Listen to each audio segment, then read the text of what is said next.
Magandang umaga sa inyo mga katobo. Bali ang gagawin natin ngayon ay magkakabit tayo ng grease trap sa itong ating lababo. Tapos meron na tayong pop-up drain. Ayan, ngayon ko lang ito kinabit.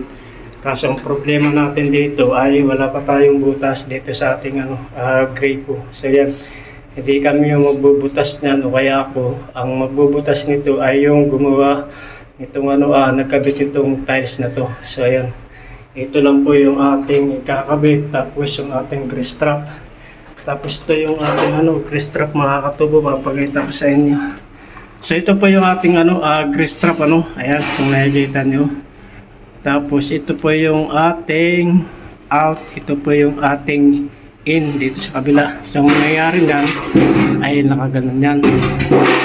So, ito po yung ating in. Tapos ito po yung ating out. Tapos meron tayong ventilasyon dito. Ayan, kung nakikita nyo may butas. Ayan siya. Tapos dito naman meron tayong pamala. Ayan, nakikita nyo. Bali sasalain muna yung tubig na manggagaling dito sa ating lababo. Ayan po. Dito po may imbak yung mga dumi-dumi. Tapos dadaan naman dito sa out. Bali dito dadaan sa drain natin. Ayan kung nakikita nyo meron tayong abang. Pangit ka naman abang nila mga katobo yan. So ang gagawin natin dyan ay lalagyan natin ng epoxy. Tapos lalagyan natin ng halo yan mga katobo. Para medyo mas matibay-tibay gumanda naman. Tapos ito namang ating ventilasyon Tapos marita. Kung saan magkaka-problema.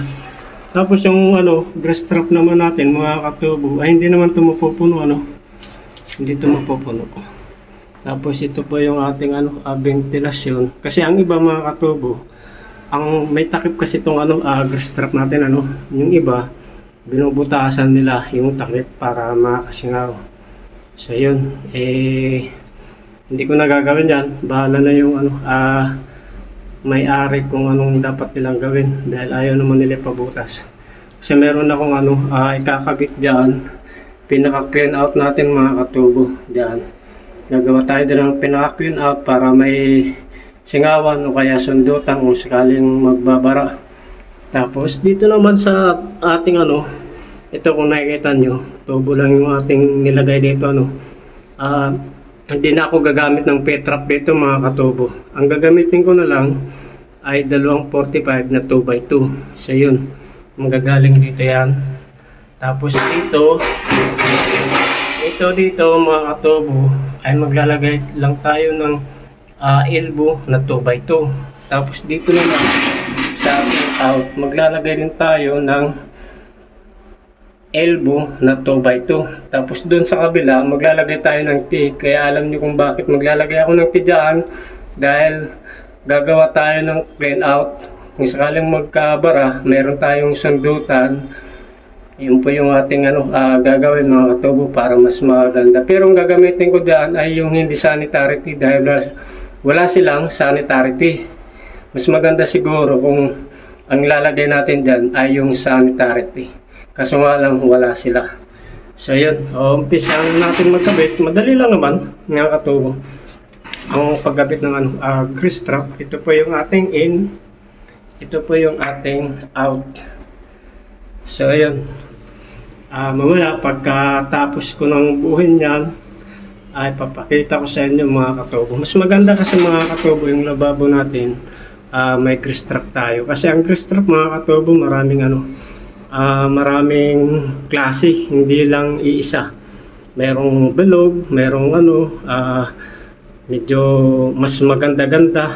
Ang mga dumi-dumi, yung mga kanin-kanin ay parang nagigiling. Yun po yung basta marami po alam naman ng mga yan, ng mga tubero. Ito po yung ginamit nila, ito lang. Ordinary yung grease trap lang kung tawagin. So mas okay na to, mas maganda na rin. So yan, mamaya mga katubo, papakita ko sa inyo pag nabuo na yan.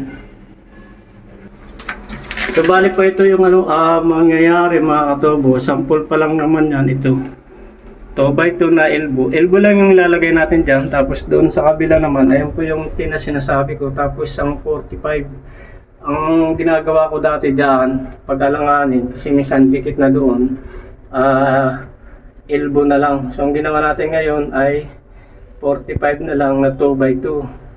Kasi dito ako gumagawa ng paraan. Dahil dito kasi sa taas, itong tubo na to na dito, ay maglalagay tayo ng dalawang 45 na 2x2, medyo kabaan kaya masasagad. Dalawang elbow kasi yung lalagay natin, isa dito sa baba sa ating anuin, tapos isa naman dito sa taas para pagtagpuin yung dalawang 45 na 2x2. So yan po yung kanyang ang mangyayari. Ito po yung ating pinaka clean out. Ayan.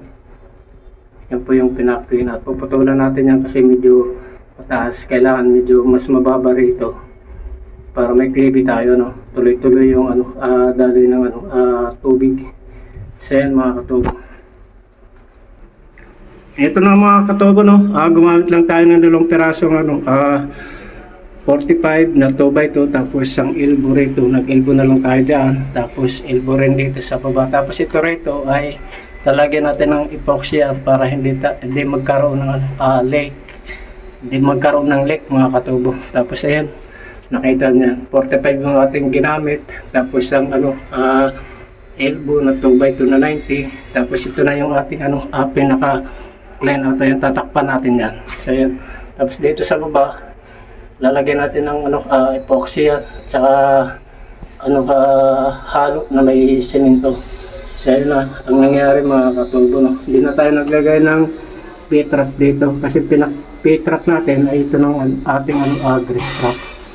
Dahil hindi naman ako yung nagplano nito.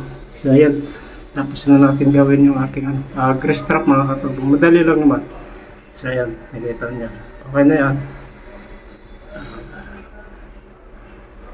Magpa-plasing na lang tayo, bali testing na lang natin yan kung maganda ba. So yun, mga katubo, maraming salamat po sa inyo.